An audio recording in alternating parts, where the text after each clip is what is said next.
So ప్రస్తుతం మీరు ఇక్కడ చూస్తున్నది ఇది 10 గుంటల కీర ప్లాటు, కీర దోస అంటారు. జనరల్గా ఈ వెరైటీ వచ్చేసి ఈస్ట్ వెస్ట్ వాళ్ళది జబా వెరైటీ.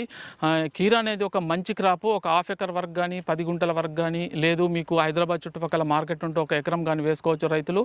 ఇది రైతుకు మంచి ఆదాయాన్ని చెప్పంట. ఇది ప్రస్తుతం ఇది 48 రోజుల క్రాపు.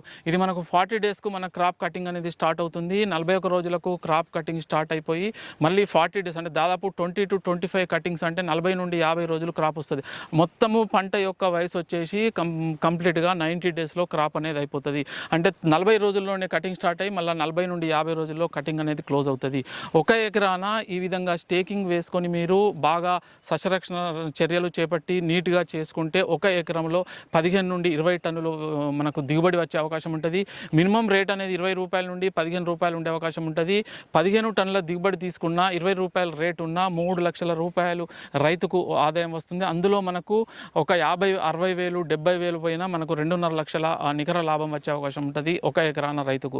దీనిలో కూలీల సంఖ్య, కటింగు, మనకు స్ప్రేలు ఇవన్నీ చాలా తక్కువ పట్టే అవకాశం ఉంటుంది. కాబట్టి బీర కంటే ఒక మంచి క్రాపు కీర దోస అని చెప్పవచ్చు. కానీ ఈ కీర దోస మంచి క్రాప్ అని చెప్పి మీరు ఎకరం 2 ఎకరాలు పెద్ద మొత్తంలో వేసినట్లయితే ఒక్కొక్కసారి రేట్ అనేది డౌన్ అయిపోయి 10-5 రూపాయలకు కూడా పడే అవకాశం ఉంటుంది. కాబట్టి 10 గుంటల నుండి ఒక హాఫ్ ఎకర్ మాత్రము ప్రతి ఒక్క రైతు వేసుకోవచ్చు. కంపల్సరీగా ఒక హాఫ్ ఎకర్లో మీకు మినిమం ఒక 1,00,000 రూపాయల ఆదాయం అనేది వచ్చే అవకాశం ఉంటుంది. సో ఈ విధంగా మీరు కీర కూడా సాగు చేసుకోవచ్చు. ఇది మంచి క్రాప్. సో ముఖ్యంగా ఈ కీరలో మనకు దూరం వచ్చేసి 5 నుండి 6 ఫీట్లు పెట్టుకోవచ్చు. మినిమం 5 ఫీట్లు అయినా సరిపోతుంది. లైన్కు లైను ప్రతి విత్తనానికి 1 ఫీట్ పెట్టుకోండి. ఆ విధంగా ఎకరాన 7,000 నుండి 8,000 విత్తనాలు పట్టే అవకాశం ఉంటుంది. ఒక 10 ప్యాకెట్లు కనుక మీకు 550 నుండి 570-80 రూపాయలు రేట్ ఉంటుంది.